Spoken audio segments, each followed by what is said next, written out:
A block is sliding down on an inclined plane of slope theta and at an instant t is equal to 0. This block is given an upward momentum so that it starts moving upon inclined surface with velocity u. അപ്പോൾ ഒരു inclined പ്ലെയിനിൽ എന്ത് വെച്ചിട്ടുണ്ട്? ഒരു block having mass M. Okay, initially question പറയുന്നുണ്ട്, complete പറയുന്നതിന് മുമ്പ് ഇതൊരു വെഡ്ജ് അല്ലെങ്കിൽ ഒരു ഇൻക്ലൈൻഡ് പ്ലെയിൻ ആണ്, ഹാവിങ് ഇൻക്ലിനേഷൻ തീറ്റ. ഫ്രിക്ഷനെ കുറിച്ച് ഇവിടെ മെൻഷൻ ചെയ്യാത്തത് കൊണ്ട് നമുക്കിതൊരു സ്മൂത്ത് ഇൻക്ലൈൻഡ് പ്ലെയിൻ ആണ് എന്ന് വിചാരിക്കാം. അപ്പം ഞാനിവിടെ ഈ block of mass am just നമ്മളിവിടെ വെച്ച് കഴിഞ്ഞാൽ തന്നെ ഇയാൾ എന്ത് ചെയ്യും? താഴേക്ക് സ്ലൈഡ് ചെയ്യും. ഇപ്പം നമുക്ക് കോമ്പണൻറ്റുകളായിട്ടൊക്കെ വെയിറ്റ് എന്ന് പറയുന്നത് എപ്പോഴും ആക്ട് ചെയ്യേണ്ടത് ഗ്രൗണ്ടിന് വെർട്ടിക്കലാണ്. അപ്പോൾ ദിസ് ഇസ് വെയിറ്റ്. ആ വെയിറ്റ് രണ്ട് കോമ്പണൻ്റ് ആയിട്ട് നമുക്ക് റിസോൾവ് ചെയ്യാം. വെയിറ്റ് വെക്റ്റർ ക്വാണ്ടിറ്റി ആണ്. One is M G sine theta which brings the object down. Okay, and M G cos theta അടുത്ത കോമ്പണൻറ്റ്. ഇത് രണ്ട് കോമ്പണൻ്റ് ആയിട്ട് നമുക്ക് റിസോൾവ് ചെയ്യാം.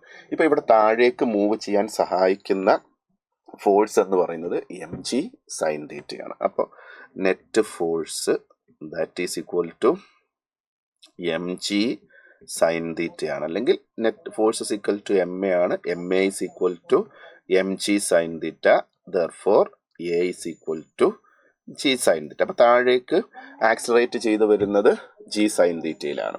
ഓക്കെ, നമ്മോട് പറഞ്ഞത് ഒരു മൊമെന്റിൽ that is equal to 0, T is equal to 0, block given an upward momentum. താഴേക്ക് വരുന്ന ആൾക്ക് നമ്മൾ മുകളിലേക്കൊരു മൊമെന്റം കൊടുക്കുന്നു.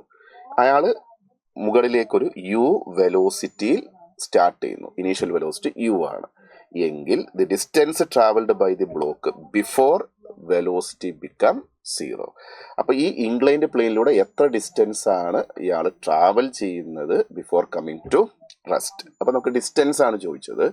സ്പീഡ് പറഞ്ഞിട്ടുണ്ട്, ഇനീഷ്യൽ സ്പീഡ്. അപ്പം നമുക്ക് ന്യൂട്ടന്റെ ഇക്വേഷൻ ഉപയോഗിക്കാം. From V square is equal to U square plus 2as. Ready? ഇവിടെ ഫൈനൽ സ്പീഡ്, അയാൾ ഇൻക്ലൈൻഡ് പ്ലെയിനിലൂടെ മുകളിലേക്ക് പോയി ഒരു പർട്ടിക്കുലർ ടൈമിൽ എന്ത് ചെയ്യുന്നു? Come to rest. അപ്പോൾ ഫൈനൽ വെലോസിറ്റി സ്പീഡ് എടുക്കാം. ഇനീഷ്യലി മൂവ് ചെയ്യുന്ന സ്പീഡ് യു തന്നെ പറഞ്ഞിട്ടുണ്ട്, യു സ്ക്വയർ. ഇനി താഴേക്ക് വരുന്നതാണ് ജി സൈൻ തീറ്റ. അപ്പോൾ മുകളിലേക്ക് പോകുമ്പോൾ അത് ഡയറക്ഷണലി ഓപ്പോസിറ്റ് ആണ്. Hence we can taken a minus sign 2g sine theta into S. That is U square is equal to 2g sine theta S ആണ്. അപ്പോൾ ആ ഇൻക്ലൈൻഡ് പ്ലെയിനിലൂടെ ഈ ഒബ്ജക്റ്റ് എത്ര ഹൈറ്റ് മൂവ് ചെയ്തു എന്ന് ചോദിച്ചാൽ S is equal to U square by 2g sine theta. Okay, അങ്ങനെ ഒരു ഓപ്ഷൻ നമുക്ക് എന്തിലില്ല? ക്വസ്റ്റ്യനിൽ ഇല്ല. ഇതാണ് കറക്റ്റ് ആൻസർ. ഓക്കെ, അപ്പോൾ ഇത് മേ ബി ബോണസ് മാർക്കായിരിക്കും.